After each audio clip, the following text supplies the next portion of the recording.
ಇಂದು ವಿಶೇಷ ಸನ್ಮಾನಿತರಾಗಿ ನಾವು ಕರೆದಿರ್ತಕ್ಕಂಥ ಅಪರ ನಿಬಂಧಕರಾಗಿರ್ತಕ್ಕಂಥ ಶ್ರೀಯುತ ಪ್ರಕಾಶ್ ಅವರವರಿಗೆ ಮತ್ತೊಮ್ಮೆ ಈ ಸಭೆಗೆ ಸ್ವಾಗತವನ್ನು ಕೋರ್ತಾ, ಶ್ರೀಯುತ ಪ್ರಕಾಶ್ ಅವರವರು ಅಸಿಸ್ಟೆಂಟ್ ರಿಜಿಸ್ಟರ್ ಆಗಿದ್ದಾರಿಂದ ಹಿಡಿದು ನಮ್ಮ ದೀಪಾ ಗೃಹ ನಿರ್ಮಾಣ ಸಹಕಾರ ಸಂಘಕ್ಕೆ ಅವರು ಕೇವಲ ಸಹಾಯಕ ರಿಜಿಸ್ಟರಿಂದ ಹಿಡಿದು ಅಪರ ನಿಬಂಧಕರವರು ಹುದ್ದೆಯವರೆಗೂ ಕೂಡ ಎಲ್ಲ ರೀತಿಯ ಸಲಹೆ ಸೂಚನೆಗಳನ್ನು ಆಗಾಗ ಸಂಬಂಧಪಟ್ಟ ಕಾನೂನುಗಳನ್ನು ತಿಳುವಳಿಕೆಗಳನ್ನು ಕೊಡ್ತಾ ಅವರೊಬ್ಬ ನಮಗೆ ಸದಸ್ಯರಿಗಿಂತ ಹೆಚ್ಚಾಗಿ ನಮ್ಮ ಸಂಸ್ಥೆಗೆ ಸೇವೆಯನ್ನು ಸಲ್ಲಿಸಿದರು. ಸುದೀರ್ಘ ಅವರು 30 ವರ್ಷ 6 ತಿಂಗಳ ಸೇವೆಯನ್ನು ಸಲ್ಲಿಸಿ ನಮ್ಮ ಸಂಸ್ಥೆಯಲ್ಲಿ ಅವರು ಕೂಡ ಒಬ್ಬರು ಬಹಳಷ್ಟು ಹಿತೈಷಿಗಳಾಗಿರ್ತಕ್ಕಂಥದ್ದು.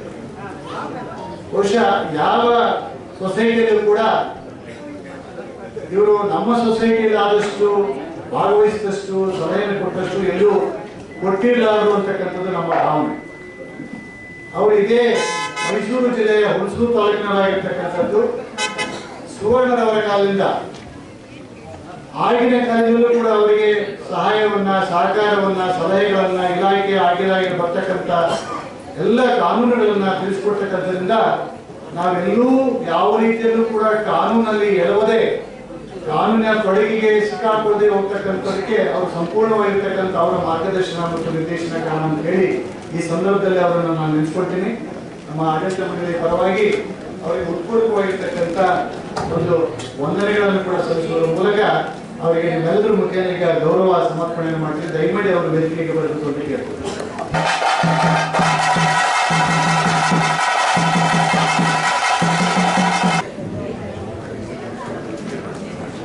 ಎಲ್ರಿಗೂ ನಮಸ್ಕಾರ.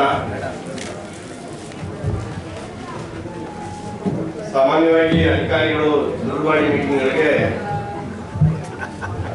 ಹಾಜರಾಗಬಾರ್ದು ಅನ್ನುವಂಥದ್ದು ನಿಯಮ, ಇಲಾಖಾ ನಿಯಮ. ಈಗ ನಾನು ನಿವೃತ್ತಿಯಾಗಿರೋದ್ರಿಂದ ಅಂತ ಏನು ಸಮಸ್ಯೆ ಆಗಲ್ಲ ಅಂತ ಅಂದ್ಕೊಂಡು ಧೈರ್ಯವಾಗಿ ನಿಮ್ಮದೇ ದಿನ ಈ ಸಭೆಗೆ ಹಾಜರಾಗಿ ಈ ದಿನದ ಸಂಘದ ಸರ್ವ ಸದಸ್ಯರ ಸಭೆಯ ಅಧ್ಯಕ್ಷತೆಯನ್ನು ವಹಿಸಿರುವಂತಹ ನನ್ನ ಹಿರಿಯರು, ಆತ್ಮೀಯರಾದಂತಹ ಸಂಘದ ಅಧ್ಯಕ್ಷರಾದಂತಹ ರಾಮಪ್ಪ ಅವರೇ, ನಿರ್ದೇಶಕರಾದಂತಹ ಸುಂದರ್ ಅವರೇ, ಆನಂದ್ ಅವರೇ, ಡಾಕ್ಟರ್ ದೀಪಕ್ ಸುವರ್ಣ ಅವರೇ, ಮತ್ತೆ ಉಳಿದ ಎಲ್ಲ ನಿರ್ದೇಶಕ ಮಿತ್ರರೇ, ವಿಶೇಷವಾಗಿ ಬಾಲಕೃಷ್ಣ ಮತ್ತೆ ಸದಾಶಿವ ಪೂಜಾರಿ ಅವರೇ, ಮತ್ತೆ ಎಲ್ಲ ಸದಸ್ಯ ಮಿತ್ರರೇ, ನನ್ನ 30 ವರ್ಷ 6 ತಿಂಗಳ ಸೇವೆಯಲ್ಲಿ ಹೆಚ್ಚಿನ ಅವಧಿ ನಾನು ಮೈಸೂರು ಜಿಲ್ಲೆಯಲ್ಲಿ ಕೆಲಸ ಮಾಡೋದಕ್ಕೆ ಅವಕಾಶ ಆಯಿತು. 1-2 ವರ್ಷ ಜಾಯಿಂಟ್ ರಿಜಿಸ್ಟರ್ ಆಗಿ 8 ಜಿಲ್ಲೆ ವ್ಯಾಪ್ತಿನಲ್ಲಿ ಕೆಲಸ ಮಾಡಿದೆ. 6 ವರ್ಷ ಡೆಪ್ಯೂಟಿ ರಿಜಿಸ್ಟರ್ ಆಗಿ ಮೈಸೂರು ಜಿಲ್ಲೆಯಲ್ಲಿ ಕೆಲಸ ಮಾಡಿದೆ. ಮತ್ತೆ 3 ವರ್ಷ ಮೈಸೂರು ಜಿಲ್ಲೆಯಲ್ಲಿ ಕೆಲಸ ಮಾಡಿದೆ, ಮೈಸೂರು ಸಬ್ ಡಿವಿಷನ್. ನಾನು 2003ರಲ್ಲಿ ಆಗ ದೀಪಾ ಒಂದು 8 ಎಕರೆ ಲೇಔಟನ್ನ ಕಂಪ್ಲೀಟ್ ಮಾಡಿದ್ವಿ. ರೂಪಾನಗರ ಪ್ರಾರಂಭ ಮಾಡಿದ್ರು. ಪ್ರಾರಂಭ ಮಾಡಿ ಒಂದು ಹಂತಕ್ಕೆ ಬಂದಿತ್ತು. ಆ ಸಂದರ್ಭದಲ್ಲಿ ಒಂದು ಇನ್ಸ್ಪೆಕ್ಷನ್ ಮಾಡಬೇಕು ಅಂತ ಬಂದಾಗ ಈ ನೆಲದ ಕಾನೂನು ಅಂದ್ರೆ ಮೈಸೂರಿನ ಮತ್ತೆ ಕರ್ನಾಟಕ ರಾಜ್ಯ ಸರ್ಕಾರದ ಕೆಲವು ನಿಯಮಗಳನ್ನ ವೈಲೇಟ್ ಮಾಡಿ ನೀವು ಈ ಬಡಾವಣೆಯನ್ನು ನಿರ್ಮಿಸ್ತಾ ಇದ್ದೀರಿ, ಈಗೇನೋ ಮೆಂಬರ್ಸ್ ಕೊಟ್ಬಿಡ್ತೀರಿ, ನೀವು ಮೆಂಬರ್ಸ್ಗೆ ಇದೆಲ್ಲ ಒಳಗುಟ್ಟಿಗಳು ಗೊತ್ತಾಗಿರೋದಿಲ್ಲ, ಸೈಟ್ ತಗೊಂತಾರೆ, ಮನೆ ಕಟ್ಕೊಂತಾರೆ, ಮುಂದೆ ಯಾವಾಗಲೂ ಒಂದು ದಿನ ಬರುತ್ತೆ, ಇವ್ರಿ ನೀವು ಕಟ್ಟಿರುವಂತದ್ದು ಮೂಢ ವ್ಯಾಪ್ತಿಯ ಮೂಢ ನಿಯಮಗಳನ್ನ ಪಾಲಿಸಿರುವಂತಹ ಲೇಔಟ್ ಅಲ್ಲ, ಹಾಗಾಗಿ ನೀವು ಮಾಡಿರುವಂತದ್ದು ನಮ್ಮ ನಿಯಮಗಳಿಗೆ ವಿರುದ್ಧವಾಗಿದೆ ಅನ್ನೋ ಪ್ರಶ್ನೆ ಹೇಳುತ್ತೆ. ಅವಾಗ ಮೂಢದವರು ಆಕ್ಷನ್ ತಗೊಳಕ್ ಬರ್ತಾರೆ, ಈ ತರ ಮಾಡಬೇಡಿ, ನೀವು ಮೂಢ ನಿಯಮಗಳನ್ನ ಪಾಲಿಸಿ ನೀವು ಮಾಡಬೇಕಾಗಿದ್ದು ಒಳ್ಳೇದು ಅಂತ ಸುವರ್ಣ ಅವಾಗ ಹೇಳಿದೆ. ಅವಾಗ ಪಾಪ ವಯಸ್ಸಲ್ಲಿ ತುಂಬಾ ಸೀನಿಯರ್ ಇದ್ರು, ಮತ್ತೆ ಅವ್ರಿಗೆ ಅದು ಮಾಡಿದ್ದು ಸರಿ ಇತ್ತು, ಅವ್ರು ಮಾಡಿದ್ದು ಸರಿ ಇತ್ತು. ಯಾಕೆ ಸರಿ ಇತ್ತು ಅನ್ನೋದು ನನಗೆ ನಂತರ 4 ವರ್ಷದ ನಂತರ 2003ರಲ್ಲಿ ನಾನು ಇನ್ಸ್ಪೆಕ್ಷನ್ ಬಂದೆ. 2007ರಲ್ಲಿ ರಾಜ್ಯ ಸರ್ಕಾರ ನನ್ನನ್ನ ಮತ್ತೆ ಇನ್ನೊಬ್ಬ ಒಂದು 5-6 ಜನ ಆಫೀಸರ್ಸ್ ಅನ್ನ ಬೇರೆ ಬೇರೆ ರಾಜ್ಯದಲ್ಲಿ ಹೌಸಿಂಗ್ ವ್ಯವಸ್ಥೆ ಹೇಗಿದೆ, ಹೌಸಿಂಗ್ ಜೊತೆಗೆ ಹೇಗೆ ಕೆಲಸ ಮಾಡ್ತಾ ಇದ್ದಾರೆ ಸ್ಟಡಿ ಮಾಡಿ ಒಂದು ರಿಪೋರ್ಟ್ ಕೊಡಿ ಅಂದಾಗ ನಾವು ನಮ್ಮ ಜರ್ನಿಯನ್ನ ಪೂನಾದಿಂದ ಪ್ರಾರಂಭ ಮಾಡಿ ಡೆಲ್ಲಿಗೆ ಎಂಡ್ ಮಾಡಬೇಕಾಗಿತ್ತು. ಇನ್ನೊಂದು ಟೀಮು ಈ ಕಡೆ ತಮಿಳುನಾಡು, ಒರಿಸ್ಸಾ, ಕಲ್ಕತ್ತಾ ಈ ಕಡೆ ಮಾಡಬೇಕಾಗಿತ್ತು. ನನ್ನ ಟೀಮಲ್ಲಿ ನಾವು ಹೊರಟಾಗ ಚಂಡೀಗಢಕ್ಕೆ ಹೋದ್ವಿ. ಚಂಡೀಗಢಕ್ಕೆ ಹೋದಾಗ ನೋಡಿದ್ರೆ ಸುವರ್ಣ ಅವರು ಇಲ್ಲಿ ಏನ್ ಮಾಡಿದ್ರು ಯಥಾವತ್ತಾಗಿ ಚಂಡೀಗಢಲ್ಲಿ ಇತ್ತು. ಅವಾಗ ಸುವರ್ಣ ಅವ್ರು ನೆನೆಸ್ಕೊಂಡೆ ನಾನು, ಯಾಕೆ ಸುವರ್ಣ ಅವರನ್ನು ಮಾಡಿದ್ರು ಅಂತ ಅಂದ್ರೆ ಅಲ್ಲಿ ಅವರು ಏರ್ಫೋರ್ಸ್ ಕೆಲಸ ಮಾಡ್ತಾ ಇದ್ರು ಅಂತ ಗೊತ್ತಾಯ್ತು. ಮತ್ತೆ ಅಲ್ಲಿದನ್ನ ಅವ್ರು ಸ್ಟಡಿ ಮಾಡಿದ್ರು, ಅಲ್ಲಿ ಅರ್ಬನ್ ಡೆವಲಪ್ಮೆಂಟ್ ವ್ಯವಸ್ಥೆ ಆಗಿದೆ, ಆ ಪ್ರಕಾರ ಇಲ್ಲಿ ಪಾಲನೆ ಮಾಡಿದ್ರು. ಅವಾಗ ಅನ್ಕೊಂಡೆ ಆಯ್ತು ಬಿಡು, ಅದು ನಮ್ಮ ರಾಜ್ಯದಲ್ಲಿ ಒಪ್ಪಿಗೆ ಆಗ್ಲಿಲ್ಲ, ಹಂಗಾಗಿ ನಾನು ಮಾತಾಡಿದ್ದೆ. ಆ ದಿನಕ್ಕೆ ಸುವರ್ಣ ಅವರನ್ನ ಕೋಪ ಮಾಡ್ಕೊಂಡಿದ್ರು, ಒಂದ್ ಸ್ವಲ್ಪ ತಿಕಾಟನು ನಡೀತು ನನಗೂ ಅವ್ರಿಗೂ. ಸೊ ಇವರು ನಮ್ಮ ಸದಾಶಿವ ಪೂಜಾರಿ ಅವರು ಸಮಾಧಾನ ಮಾಡಿ ಕಳಿಸಿಕೊಟ್ಟಿದ್ದಾಗಿತ್ತು. ಅದಾದ ಒಂದು 4 ವರ್ಷದ ನಂತರ ಆ ಸಮಸ್ಯೆಯ ಬಿಸಿ ಮತ್ತೆ ಎಷ್ಟು ಕಷ್ಟದ ಸಮಸ್ಯೆ ಅದು ಅನ್ನೋದು ಅವ್ರಿಗೆ ಅರ್ಥ ಆಗಿದೆ. ಅವ್ರಿಗೆ ಅರ್ಥ ಆಗಿದೆ ಯಾವಾಗ ಅಂದ್ರೆ ಅಶೋಕಾನಂದ ಅವರು ಮೂಡ ಕಮಿಷನರ್ ಆದಾಗ ಇದು ವಿಚಾರ ಹೊರಗೆ ಬಂತು.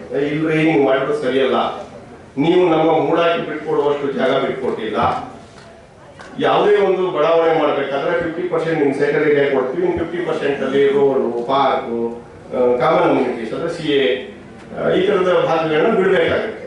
ಆದ್ರೆ ಇವ್ರು ಏನ್ ಮಾಡಿದ್ರು, ಅದಕ್ಕೆಲ್ಲ ಮಾಡಿದ್ರು, ಅವಕಾಶ ಸ್ಕೂಲ್ ಕಟ್ಟಿದ್ರು, ಜಾಗ ಇತ್ತು, ಪ್ಲೇ ಗ್ರೌಂಡ್ ಎಲ್ಲವೂ ಇತ್ತು. ಆದ್ರೆ ನಾಮ್ಸ್ ಪ್ರಕಾರ ಅಲೋಕೇಶನ್ ಆಗಿರ್ಲಿಲ್ಲ, ಮೂಡಾದವ್ರಿಗೆ ಹ್ಯಾಂಡ್ ಓವರ್ ಮಾಡಿದ್ರು. ಬಟ್ ಇವತ್ತು ನಾವು ಅಶೋಕಾನಂದ ಅವ್ರನ್ನ ನೆನೆಸ್ಬೇಕು. ಅಷ್ಟೊತ್ತಿಗೆ ನನಗನ್ಸುತ್ತೆ ಸುವರ್ಣ ಅವರು ಕಾಲವಶ ಆಗಿದ್ರು ಒಂದು ಆಕ್ಸಿಡೆಂಟ್ ಅಲ್ಲಿ. ಸದಾಶಿವ ಪೂಜಾರಿ ಅವರಿಗೆ ಸಂಪೂರ್ಣವಾದ ಮಾಹಿತಿ ಇರೋದ್ರಿಂದ ಮತ್ತೆ ನನಗೆ ಇದ್ದಂತ ನನ್ನ ಇಲಾಖೆ ಒಬ್ಬ ಬಸವೇಗೌಡ ಅನ್ನುವಂತ ಸೀನಿಯರ್ ಆಫೀಸರ್ ಮುಖಾಂತರ ಅಶೋಕಾನಂದ್ ಅವರಿಗೆ ಒಂದು ಪರ್ಸನಲ್ ಇನ್ಫ್ಲೂಯೆನ್ಸ್ ಮಾಡಿಸಿ, ಬೇಡ ಹಾಗೆ ಮಾಡೋದು ಬೇಡ, ಬಹಳ ಒಳ್ಳೆ ಲೇಔಟ್ ಮಾಡಿದ್ದಾರೆ. ಮತ್ತೆ ನಾವು ಬೇರೆ ರಾಜ್ಯ ಮಟ್ಟದಲ್ಲಿ ದೀಪಾ ಸೊಸೈಟಿ ಅಂತ ಅಂದ್ರೆ ಬಹಳ ಪ್ರಚಾರ ಕೊಟ್ಟಿದ್ದೀವಿ. One of the best society ಮೈಸೂರಲ್ಲಿ. ಅವತ್ತಿನ ದಿನಕ್ಕೆ ನೀಟಾಗಿ ಗಿಡಮರಗಳನ್ನ ನೆಡುವಂಥದ್ದು, ಅದು ಫಲ ಕೊಡುವಂತ ಗಿಡಮರಗಳನ್ನ ನೆಡುವಂಥದ್ದು, ಹೂವಿನ ಗಿಡಗಳನ್ನ ಆತರ ಯಾವ ಲೇಔಟ್ ಮಾಡಿಲ್ಲ ಮೈಸೂರು, ಇವನ್ ಬೆಂಗಳೂರು ಮಾಡಿ. ಸೊ ಇಂಥ ಒಳ್ಳೆ ಕೆಲಸ ಮಾಡಿರೋರಿಗೆ ನಾವು ಏನಾದ್ರೂ ಮಾಡಿ ಒಳ್ಳೇದನ್ನೇ ಮಾಡೋಣ ಅಂತ ಅಶೋಕಾನಂದ ಮುಂದಿನ ಮಾತಾಡೋದು. ನೀನು ಅವಾಗಲೇ ಹೇಳಿದ್ದೆ ಅಂತೆಲ್ಲಪ್ಪ, ಅಡ್ವೈಸ್ ಮಾಡಿದ್ದೆ ಅಂತೆಲ್ಲ ಯಾಕೆ ಮಾಡ್ಕೊಂಡಿಲ್ಲ ಅಂತ. ಸೀನಿಯರ್ IAS ಆಫೀಸರ್ ಆಮೇಲೆ ದೊಡ್ಡ ಮನುಷ್ಯರು ಅವರು ಕರೆದು ಇವ್ರಿಗೆ ಅದನ್ನ ಮಾನಿಟರಿ ನಲ್ಲಿ ಕಂಪಲ್ಸೇಟ್ ಮಾಡ್ಬೋದು. ಆಯ್ತು, ನಿಮ್ಮ ಹತ್ರ ಲ್ಯಾಂಡ್ ಇಲ್ಲ, ಈಗ ಕೊಡಕ್ ಆಗೋದಿಲ್ಲ, ಆಯ್ತಪ್ಪ ಇಷ್ಟು ದುಡ್ಡು ಕಟ್ಟಿ ಮೂಡಕ್ಕೆ ನಿಮ್ದೆಲ್ಲ ರೆಗ್ಯುಲರೈಸ್ ಮಾಡ್ತೀವಿ. ಸುಮಾರು ನನಗೂ ಸುವರ್ಣ ಅವ್ರಿಗೂ ಒಂದು ಸಣ್ಣ ಜಗಳ ಆಗಿಲ್ಲ. ಸುಮಾರು 10 ವರ್ಷದ ನಂತರ ಅದು ರೆಗ್ಯುಲರೈಸ್. ಅಲ್ಲಿಂದ ಆಚೆಗೆ ಸುವರ್ಣ ನಗರದಿಂದ ಸಮಸ್ಯೆ ಬಗೆಹರಿತು. ನಂತರದ ದಿನಗಳಲ್ಲಿ ಸೊಸೈಟಿ ಏನು ಮೂಡ ನಿಯಮಗಳಿದೆ ಅಥವಾ ಸರ್ಕಾರದ ನಿಯಮಗಳಿದೆ, ಸ್ಥಳೀಯ ನಿಯಮಗಳಿದೆ, ಅದನ್ನ ಪಾಲಿಸಿಕೊಂಡು ಸೊಸೈಟಿ ಲೇಔಟ್ಗಳನ್ನ ಮಾಡಿದೆ. ಹೀಗೆ ನನ್ನ ಮತ್ತೆ ದೀಪಾ ನಗರದ ವೈಯಕ್ತಿಕ ಸಂಬಂಧ ಪ್ರಾರಂಭ ಆಯಿತು. ಸೊ ಅಲ್ಲಿಂದ ಪದೇ ಪದೇ ರಾಮಪ್ಪನವರು, ಸದಾಶಿವ ಪೂಜಾರಿ ಅವರು, ಬಾಲಕೃಷ್ಣ ಅವರು ಏನೇ ಸಮಸ್ಯೆ ಇರಲಿ, ಇಲ್ಲ ಒಂದು ಊಟಕ್ಕೆ ಸೇರೋದು, ಅಲ್ಲಿ ಚರ್ಚೆ ಮಾಡೋದು, ಅದಕ್ಕೆ ಪರಿಹಾರ ಕಂಡಿದ್ದೀವಿ. ಅಥವಾ ನಾನೇ ಸೊಸೈಟಿ ಕರೆಸ್ಕೊಳ್ಳೋದು, ಅನ್ನೋ ವಿಷಯ ಎಲ್ಲ ಬರ್ತಾ ಇದೆ. ನಾನು ಅಫ್ಸರ್ ಆದ್ರೂ ಇವರು ಬನ್ನಿ ಸರ್ ಒಂದು ಚಾಕುಡಿ ಏನಾದ್ರೆ ಅಲ್ಲಿ ಕುತ್ಕೊಂಡು ಚರ್ಚೆ ಮಾಡ್ತಾ ಇದ್ದೆ ಪರಿಹಾರ. ಈಗ ರಾಜ್ಯ ಮಟ್ಟದಲ್ಲಿ ಇರುವಂತ ಸುಮಾರು ಸಹಕಾರ ಸಂಘ, ಗೃಹ ನಿರ್ಮಾಣ ಸಹಕಾರ ಸಂಘ ಬಗ್ಗೆ ಮಾತ್ರ ಮಾತಾಡ್ತೀನಿ ನಾನು. 43-46 ಸಾವಿರ ಸಹಕಾರ ಸಂಘಗಳು, ವಿವಿಧ ಮಾದರಿಯ ಸಹಕಾರ ಸಂಘಗಳು. ಅದರಲ್ಲಿ ಗೃಹ ನಿರ್ಮಾಣ ಸಹಕಾರ ಸಂಘಗಳು ಸುಮಾರು 800 ಇವೆ. 800ರಲ್ಲಿ ನಿಜವಾಗಿ ಕೆಲಸ ಮಾಡ್ತಾ ಇರುವಂತ ಒಂದು 150-180 ಇರಬೇಕು. ಆ 180ರಲ್ಲಿ ಯಾವ ಟಾಪ್ ಮಾಡಿ ಚೆನ್ನಾಗಿರೋದು ಬೆಂಗಳೂರು ಮೈಸೂರು ಎರಡು ಸೇರಿಸ್ಕೊಂಡು ಮಾಡಿ ಅಥವಾ ಇಡೀ ರಾಜ್ಯದ ಮಾಡ್ರಿ ಅಂತಂದ್ರೆ ನನಗೆ ನನ್ನ ವೈಯಕ್ತಿಕ ನಿಮಗೆ ನೆಲೆಸೋದಕ್ಕೆ ನಾನು ಮಾತಾಡ್ತಾ ಇಲ್ಲ. ಇಲ್ಲಿ ನಾನು ರಾಜ್ಯ ಮಟ್ಟದ ಯಾವುದೇ ಸಭೆಯಲ್ಲಿ ಮಾತಾಡ್ಬೇಕಾದ್ರೆ ನಾನು ಫಸ್ಟ್ ಹೇಳ್ತಾ ಇದ್ದೆ, ಹೋಗಿ ನೋಡ್ಕೊಂಡು ನೀವು ದೀಪಾ ಸೊಸೈಟಿ ಮಾಡಲ್ಲ. ಅದಕ್ಕೆ ಪುಷ್ಟೀಕರಿಸೋ ರೀತಿಯಲ್ಲಿ ನಮ್ಮಲ್ಲವರು ಶ್ರೀಕಾಂತ್ ಅವರು ರೀಜನಲ್ ಕಮಿಷನರ್ ಆಗಿ ಬಂದರು, ಸೀನಿಯರ್ IAS ಆಫೀಸರ್. ಅವರು ಒಮ್ಮೆ ಬಂದು ಲೇಔಟ್ ನೋಡ್ಬಿಟ್ಟು ಬಹಳ ಖುಷಿ ಪಡ್ತಾರೆ. ಅರೆ ಬೆಂಗಳೂರಲ್ಲಿ ಅಷ್ಟೊಂದು ಜನ ಲೇಔಟ್ ಮಾಡಿದ್ರು, ಒಬ್ಬರಾದ್ರೂ ಈ ತರ ಮಾಡಿಲ್ವಲ್ಲ ಅಂತ. ಕಾನ್ಸೆಪ್ಟ್ ಏನು ಅಂದ್ರೆ ಬರೀ ಸೈಟ್ ಮಾಡಿ ಕೊಡೋದು ನಿಮ್ಗೆ ಅಷ್ಟೇ ಅಲ್ಲ, ಒಂದು ಫಲ ಕೊಡುವಂತ ಗಿಡ ಇರುವಂತದ್ದು, ಪ್ರತಿ ಮನೆ ಮುಂದೆ ಒಂದು ಗಿಡ ಬರುವಂತದ್ದು, ಹೂವಿನ ಗಿಡಗಳು ಇರುವಂತದ್ದು, ರೋಡ್ಗಳು ಸಮರ್ಪಕವಾಗಿ ಮಾಡುವಂತದ್ದು, ವಿಶಾಲವಾದಂತ ರೋಡ್ಗಳು ಮಾಡುವಂತದ್ದು, ಇದು ಬೇಕಾಗಿರುವಂತದ್ದು. ನೀವು ಬೆಂಗಳೂರಲ್ಲಿ ಯಾರಾದ್ರೂ ವಾಸ ಆಗಿದ್ರೆ ನೋಡಿ, ಏನ್ ಮಾಡಿದಾನೆ ಮುನಿಯಪ್ಪ ಲೇಔಟ್ 2 ಎಕರೆ ಅವನಿತ್ತು, ಅವನೇ ಒಂದು ಲೇಔಟ್ ಮಾಡ್ದ. ಇನ್ನೊಬ್ಬ ಮುನ್ಸ್ವಾಮಿ ಲೇಔಟ್ ಮಾಡ, ಹೀಗೆ ಅವರವ್ರದೇ ಜಮೀನು ಲೇಔಟ್ ಮಾಡ್ಬಿಟ್ಟು ಇವತ್ತು ಯಾವುದೇ ಟ್ರಾಫಿಕ್ ಅದೊಂದು ಕಾರಣ ಆಗಿದೆ. ದೊಡ್ಡ ಸಮಸ್ಯೆ ಬೆಂಗಳೂರಿಗೆ ಅದು ಕಾರಣ ಆಗಿದೆ. ಮೈಸೂರಲ್ಲಿ ಹಾಗಾಗಕ್ಕೆ ನಮ್ಮ ಮೂಡ ಮತ್ತೆ ಸ್ಥಳೀಯ ಸರ್ಕಾರ ಬಿಟ್ಕೊಟ್ಟಿಲ್ಲ. ತುಂಬಾ ಚೆನ್ನಾಗಿ ಮಾಡಿದ್ದಾರೆ, ಒಬ್ಬರಿಗೊಬ್ಬರಿಗಿಂತ ಚೆನ್ನಾಗಿ ಮಾಡಿದ್ದಾರೆ.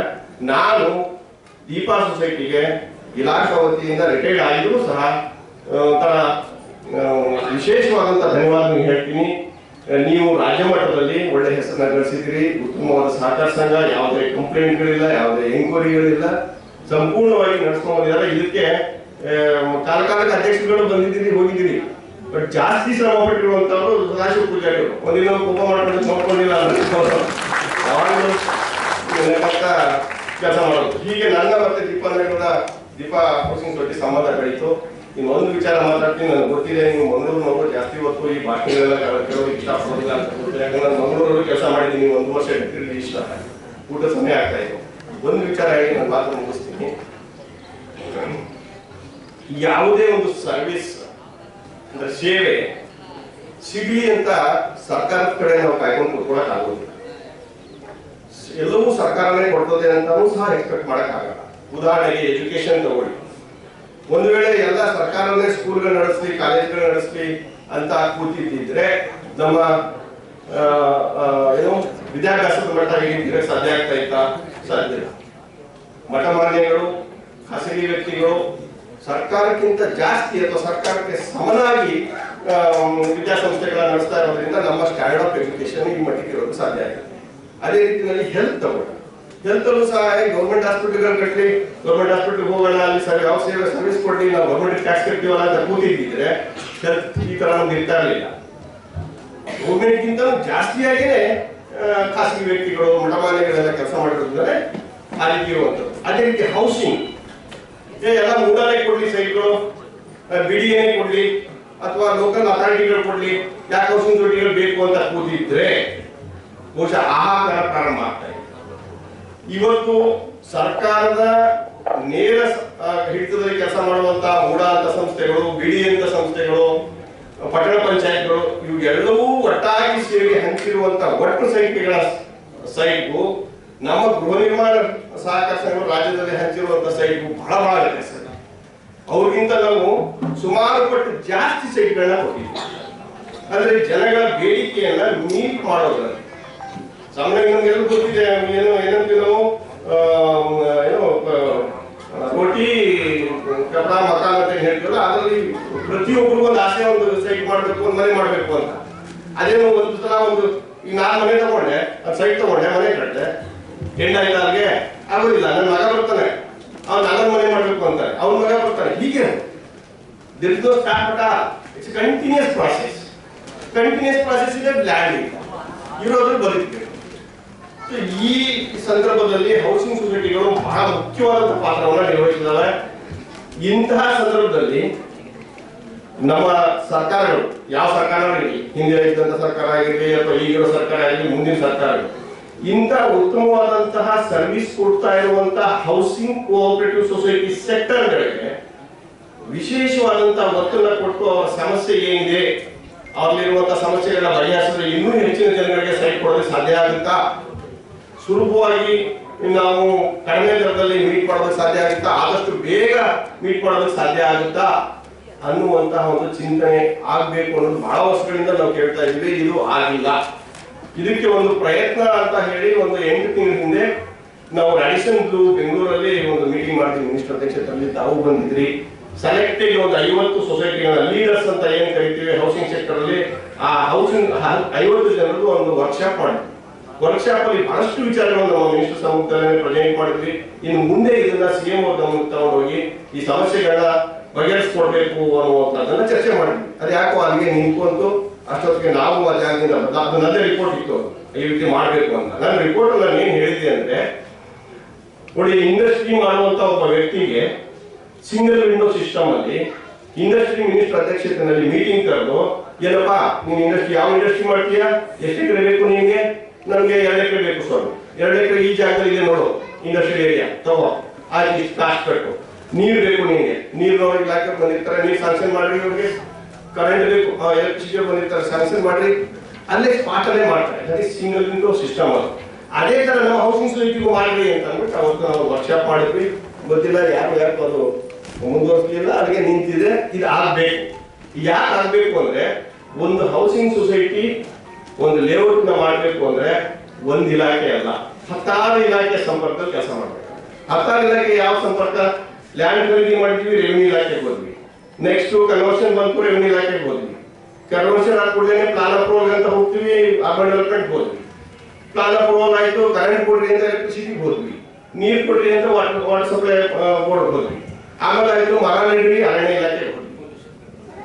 ಈ ಪೊಲ್ಯೂಷನ್ ಕಂಟ್ರೋಲ್ ಹೊಸ ಪೊಲ್ಯೂಷನ್ ಕಂಟ್ರೋಲ್ಗೂ ನಮ್ಮ ಲೇಔಟ್ ಏನಪ್ಪಾ ಅಂತ ಒಂದ್ ಸ್ವಲ್ಪ ತಮಾಷೆ ಮಾತಾಡ್ತಾ ಇದ್ದೀವಿ ನಾವು. ಹೌದು, ಪೊಲ್ಯೂಷನ್ ಕಂಟ್ರೋಲ್ ಬೇಕು, ಯಾಕಂದ್ರೆ ಸೀವೇಜ್ ಅಲ್ಲಿ ಮಾಡ್ತೀವಿ. ಈ ಲೇಔಟ್ ಮಾಡಿದ್ರಲ್ಲ ನೇರವಾಗಿ ಮೂಡ ಲೈನ್ ಕನೆಕ್ಟ್ ಆಗಲ್ಲ, ನಿಮ್ಗೆ ಏನಾದ್ರು ಸೀವೇಜ್ ಪ್ಯಾಟರ್ನ್ ಮಾಡ್ಕೋಬೇಕು. ಅದನ್ನ ಹಿಂಗ್ ಮಾಡ್ಬೇಕು ಅಂತ ನೋಡೋದಕ್ಕೆ ಪೊಲ್ಯೂಷನ್ ಕಂಟ್ರೋಲ್. ಇದೆಲ್ಲಕ್ಕಿಂತ ಈಗ ಹೊಸದಾಗಿ ಇನ್ನೊಂದು ಬಂದಿದೆ, ರೇರಾ. ಹೀಗೆ ಪ್ರತಿಯೊಂದು ಇಲಾಖೆಯ ಜೊತೆನಲ್ಲಿ ಅನುಮತಿ ಆದೇಶಗಳನ್ನ ಪಡ್ಕೊಂಡೇ ಲೇಔಟ್ ಮಾಡಬೇಕೆ ಹೊರತು ಸುಲಭವಾಗಿ ಮಾಡಕ್ ಸಾಧ್ಯ. ಇನ್ನೊಂದು ಮುಖ್ಯವಾದ ವಿಚಾರ ಏನು ಅಂದ್ರೆ, ಈ 2000 ನನಗೆ ಡೇಟ್ ಮರ್ತಿದ್ದೀನಿ ನಾನು, ಹೆಣ್ಣು ಮಕ್ಕಳಿಗೆ ಆಸ್ತಿಯಲ್ಲಿ ಸಮನಾದ ಪಾಲು ಅನ್ನೋದು supreme court judgment 2004 Kumaran judgment. ಅದಾದ್ಮೇಲೆ ಲೇಔಟ್ ಅವಾಗಲೇ ಮನೆ ಕಟ್ಟಿರ್ತಾರೆ, ಹೆಣ್ಮಕ್ಳು ಕೇಸ್ ಹಾಕೊಂತಾರೆ. ಇಷ್ಟೊಂದು ಸಮಸ್ಯೆಗಳಿದೆ. ಹೌಸಿಂಗ್ ಸೊಸೈಟಿ ನಡೆಸೋದು ಅಷ್ಟು ಸುಲಭದ ಕೆಲಸ ಅಲ್ಲ. ನಾನು ಅದಕ್ಕೆ ಹಿಂದೆ ನಮ್ಮನ್ನ ಇಲಾಖೆಯಲ್ಲಿ ಇದ್ದಾಗ ವರ್ಕ್ಶಾಪ್ ನಡೆಸಿ, ಸರ್ ನಾಲೆಡ್ಜ್ ಬೇಕು ನಮ್ಗೆ ಬನ್ನಿ ಅಂತ ಕರೆದಾಗ ಹೇಳ್ತಾ ಇದ್ದು, ನೋಡಿ ಡೈಲಾಗ್ ಹೇಳ್ತಾ ಇದ್ದೆ, ಯಾರ ಮೇಲಾದ್ರೂ ನಿಮ್ಗೆ ಕೋಪ ಇದ್ರೆ ಮಧ್ಯದ ಏನ್ ಹೇಳ್ತಾರೆ, ಒಂದು ಹಳೆ ಲಾರಿ ಕೊಡ್ಸು ಅಂತ. ಈಗ ಒಂದು ಹೌಸಿಂಗ್ ಸೊಸೈಟಿ ಮಾಡ್ಬಿಟ್ಟು ಅವ್ನ ಅಬ್ಜೆಕ್ಷನ್ ಮಾಡಿ, ಅವನ ಮೇಲೆ FIR ಫೈಲ್ ಆಗ್ತವೆ, ಕ್ರಿಮಿನಲ್ ಕೇಸ್ಗಳಾಗ್ತವೆ, ಮತ್ತೆ ಬೇರೆ ಬೇರೆ ಇಲಾಖೆಯಲ್ಲಿ ಹೋಗ್ತಾನೆ. ಬೇರೆ ಬೇರೆ ಇಲಾಖೆಯಲ್ಲಿ ಹೋದ್ರೆ ಆಫೀಸರ್ ಕರಿಯವ್ರ ಹೊರಗಡೆ ಕಾಯ್ತಾ ಇರ್ತಾನೆ. ಒಂದು ಈ ತರ ಪನಿಷ್ಮೆಂಟ್ ಕೊಡ್ರಿ ಅಂತ ಹೇಳ್ತಾ ಇದ್ದೆ. ಅಷ್ಟು ದೊಡ್ಡ ಸಮಸ್ಯೆ ಇದೆ ಹೌಸಿಂಗ್ ಸೊಸೈಟಿ ನಡೆಸೋದ್ರಲ್ಲಿ.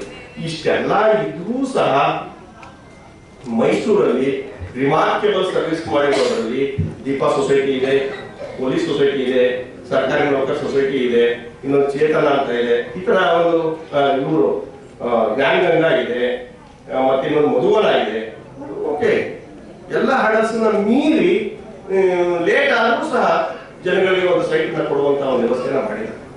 ಇದಕ್ಕೆ ನಾನು ವೈಯಕ್ತಿಕವಾಗಿ ದೀಪಾ ಸೊಸೈಟಿಗೆ ಧನ್ಯವಾದಗಳನ್ನ ಹೇಳ್ತಾ, ನನಗೆ ಇಷ್ಟು ಮಾತನಾಡೋದಕ್ಕೆ ತಾವೆಲ್ಲರೂ ನನಗೆ ಅವಕಾಶ ಕೊಟ್ಟಿರೋದಕ್ಕೆ ಧನ್ಯವಾದಗಳನ್ನ ಹೇಳ್ತಾ, ಮುಂದೆ ನನ್ನ ಅಗತ್ಯ ಇದ್ರೆ ತಾವು ಎನಿ ಟೈಮು, ನಾನು ಮೈಸೂರು ವಾಸಿನಿ ಆಗಿರೋದ್ರಿಂದ ನನ್ನ ಸೇವೆಗಳನ್ನ ಪಡ್ಕೋಬಹುದು ಅಂತ ಹೇಳ್ತಾ ನನ್ನ ಮಾತು ಮುಗಿಸ್ತೀನಿ. ನಮಸ್ಕಾರ.